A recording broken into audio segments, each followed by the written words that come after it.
Last video हमने देखा था कि लिस्ट दो तरह की होती हैं, अनऑर्डर लिस्ट और ऑर्डर लिस्ट। इस वीडियो में हम देखेंगे कि टेबल क्या होते हैं और हम टेबल कैसे क्रिएट कर सकते हैं। उससे पहले यूजी स्टैक के यूट्यूब चैनल को सब्सक्राइब के साथ साथ बेल आइकन को भी दबा लें ताकि आने वाली तमाम अपकमिंग वीडियो आप तक पहुंचती रहे। सो मैं इसको यहाँ से रिमूव कर देता हूँ। बाय द वे, अगर आप ये वीडियो देखना चाहें ऑर्डर लिस्ट और अनऑर्डर लिस्ट की, अगर आप हमारे यूजी स्टैक के यूट्यूब चैनल पे जाएं तो वहां पर मैंने एक प्ले लिस्ट क्रिएट की हुई है HTML ट्यूटोरियल्स फॉर बिगिनर्स की। इसके अंदर आपको सारी की सारी वीडियोस मिल जाएंगी। ये कंप्लीट बिगिनर गाइडलाइन है HTML के लिए और उन तमाम के लिए जिनको बिल्कुल भी कोडिंग का आइडिया नहीं है और वो बिल्कुल फ्रेश है, बिल्कुल न्यू है वेब डेवलपमेंट के अंदर। सो इसको बुकमार्क साथ कर लीजिएगा। अगर यहाँ पर स्टार का ऑप्शन ना नजर आए तो 3 डॉट्स पे जाकर बुकमार्क के सेक्शन में जाके बुकमार्क दिस टैब कर लीजिएगा ताकि इन फ्यूचर अगर आप इस प्लेलिस्ट को एक्सेस करना चाहें तो विद वन क्लिक आप इसको एक्सेस कर सकें। तो चलिए वीडियो को स्टार्ट करते हैं। अब ये हमने बॉडी टैग के अंदर आना है और यहाँ पर हमने सिंपली टेबल को क्रिएट करने के लिए एक टैग यूज होता है टेबल का। लेस देन ग्रेटर देन का साइन डालूंगा, उसके दरमियान में लिखूंगा टेबल और उसके बाद जो टैग ओपन किया है उसको हमने क्लोज भी करना है। तो क्लोज करने के लिए simply again less than greater than का साइन डालूंगा और सेंटर के अंदर मैं डालूंगा फॉरवर्ड स्लैश और यहाँ पर लिख दूंगा टेबल। ये हमारा ओपनिंग टैग हो गया और ये हमारा क्लोजिंग टैग हो गया। इस फॉरवर्ड स्लैश से हमें पता चलता है कि ये क्लोजिंग टैग है। उसके बाद मैं एक एंटर प्रेस करूंगा, टैग के साथ इसको आगे ले आऊंगा इंडेंट करने के लिए ताकि खूबसूरत लगे। उसके बाद दरमियान में मैं लिखूंगा TR, एक रो क्रिएट करेंगे। ये हमारा टेबल क्रिएट हो गया और टेबल के अंदर मैंने एक TR रो क्रिएट कर ली। अब जैसे ओपनिंग टैग डाला इसी तरह क्लोजिंग टैग भी डाल लेते हैं। ये हमारी एक रो क्रिएट हो गई है।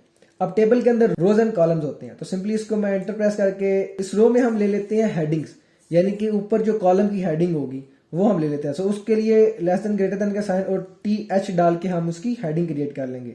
जो टैग ओपन किया उसको क्लोज भी करना है। सो TH मींस टेबल हेडर। ठीक हो गया जी। अब इसको मैं लेट से 3 दफा क्रिएट कर लेता हूँ ताकि हम कोई भी 3 हेडर ले लेते हैं। अब पहला लेट से ID ले लेता हूँ, दूसरा मैं नेम ले लेता हूँ और तीसरा मैं ले लेता हूँ इनकम।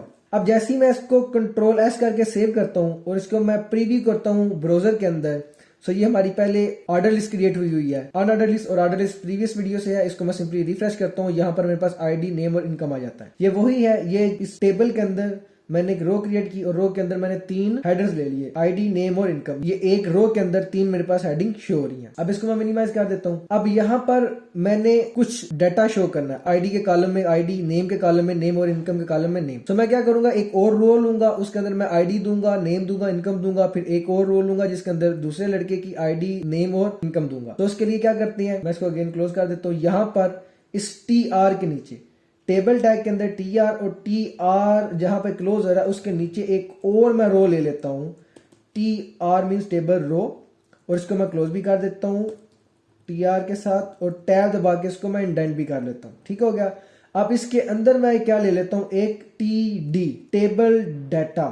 ठीक है, जो टैग ओपन किया उसको क्लोज भी कर लेते हैं TD यानी कि टेबल डाटा। अब क्योंकि हमारे पास 3 हेडर्स हैं, एक ID के लिए, एक नेम के लिए और एक इनकम के लिए, इस टेबल रो के अंदर मैंने 3 टेबल डाटा ले लेने हैं। सो इसको मैं सिंपली कॉपी कर लेता हूँ 2 दफा और।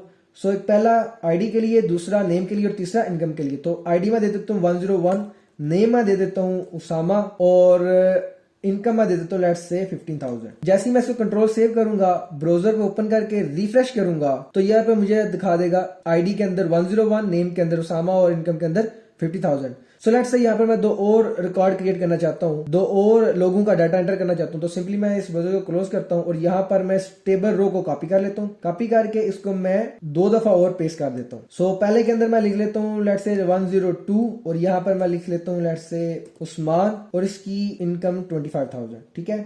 और मैं तीसरा ले लेता हूँ 103, इसके अंदर मैं ले लेता हूँ लेट्स से सुहेल और इनकी इनकम ले लेते हैं 35,000। जैसे मैं कंट्रोल S करूंगा, कंट्रोल S करना जरूरी है ताकि ये फाइल सेव हो जाए और जैसे ब्राउजर ओपन करके मैं रिफ्रेश करता हूं तो ये मेरे पास मजीद 2 रोज क्रिएट हो गई हैं। 101 उसामा 15,000 ये एक रो है, 102 उस्मान 25,000 ये दूसरी रो और ये तीसरी रो है। अब हमने क्या किया, एक टेबल लिया टैग के साथ ओपनिंग टैग और ये क्लोजिंग टैग हो गया, फॉरवर्ड स्लैश लगा के क्लोजिंग।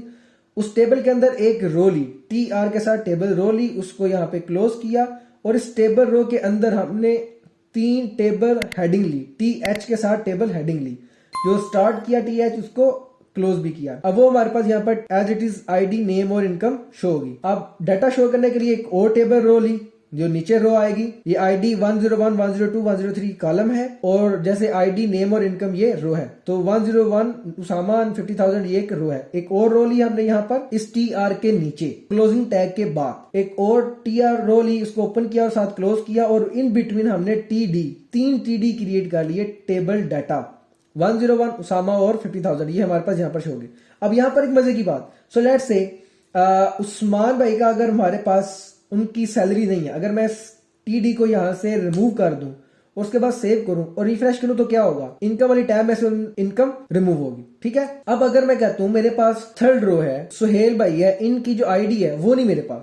सो लेट्स से अगर मैं यहां पर 103 को मैं यहां से रिमूव कर देता हूं और अब मैं सेव करता हूं, तो अब क्या होगा, रिफ्रेश करके देखते हैं। अब ये क्या हुआ कि जो नेम था वो ID के कॉलम में आ गया और जो इनकम थी वो नेम के कॉलम में आ गई। ऐसा क्यों हुआ? उसकी रीजन ये है कि जो ब्राउजर है वो पहले TD को पहले TH के अंदर लिख देता है। पहला हमारे पास हेडर जो है वो है ID, यहाँ पर इस TR यानी कि रो के अंदर हमारे पास टेबल डाटा, उसे सुहेल मिला यानी कि नेम मिला, उसने ID के अंदर सुहेल को ऐड कर दिया। अब इस चीज को ओवरकम कैसे करना है, यानी कि इसका सोल्यूशन क्या? अब इसका सोल्यूशन सिर्फ ये है कि सिंपल आपने यहाँ पर एक TD क्रिएट करना है, उसको एम्प्टी रहने देना, उसमें कुछ भी नहीं लिखना। अगर आपके पास लेट्स से ID नहीं है या यहाँ पे कोई भी डाटा जो नहीं है तो आपने TD रिमूव नहीं करना, बल्कि सिर्फ उसको एम्प्टी रहने देना और कंट्रोल सेव करेंगे, रिफ्रेश करेंगे तो वो अपनी पोजीशन में वापस आ जाएगा।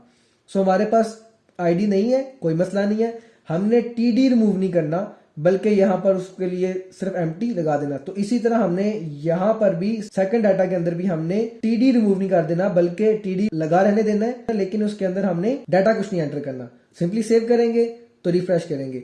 अब यहाँ पर इसको क्यों उसने इशू क्यों नहीं किया, क्योंकि लास्ट वाला इनकम था, उसके बाद और कोई नहीं था और हमारे पास कोई डाटा नहीं था, उसने यहाँ पर शो कर दिया। अब एक और लेते हैं, लेट्स से ये 101 के अंदर ही लेट्स से अगर हम एक और TD ऐड कर दें तो क्या होगा, यानी कि टेबल डाटा हमने हेडर 3 क्रिएट किए लेकिन हम डाटा 4 का कर देंगे तो फिर क्या होगा।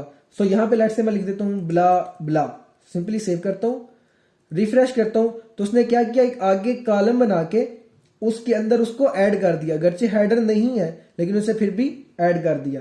सो लेट्स से अगर यहाँ पे आप डिलीट का ऑप्शन या कोई आइकन देना चाहते हैं, एडिट का आइकन जिसके ऊपर क्लिक करके आप कोई परफॉर्म करवाना चाहते हैं तो आप यहाँ पे करवा सकते हैं। तो इसको मैं अभी के लिए यहाँ से रिमूव कर देता हूँ, इसको मैं सेव करता हूँ और इसको रिफ्रेश करता हूँ। ये हमारे पास डाटा आ गया और इसको मैं दोबारा 25,000 कर देता हूँ और यहाँ पे मैं 103 कर देता हूँ। इसको सेव करूंगा, रिफ्रेश करूंगा, ये हमारे पास दोबारा डाटा आ गया। अच्छा मान लो अब अगर आप चाहते हैं यहाँ पर कोई इनपुट 2 फील्ड हो, यानी कि नेम और इनकम की हो और आगे एक बटन हो, जैसे बटन के ऊपर क्लिक करें तो वो रिकॉर्ड यहाँ पर शो होना शुरू हो जाए टेबल के अंदर। सो उसके लिए हमें इनपुट फील्ड की जरूरत पड़ती है। नेक्स्ट वीडियो में हम देखेंगे इनपुट फील्ड क्या होती है और हम उसे किस तरह क्रिएट करते हैं। अगर वीडियो अच्छी लगी तो लाइक जरूर कीजिएगा और हाँ, इस प्लेलिस्ट को एक्सेस जरूर कर लीजिएगा। जितनी भी वीडियोस हैं आप उन सब को इन फ्यूचर में विद 1 क्लिक आप एक्सेस कर पाए। और अभी तक अगर आपने हमारा चैनल नहीं सब्सक्राइब किया तो यूओजी स्टैक के यूट्यूब चैनल को सब्सक्राइब कर लें ताकि आने वाली वीडियोस की अपडेट आप तक पहुंचती रहे।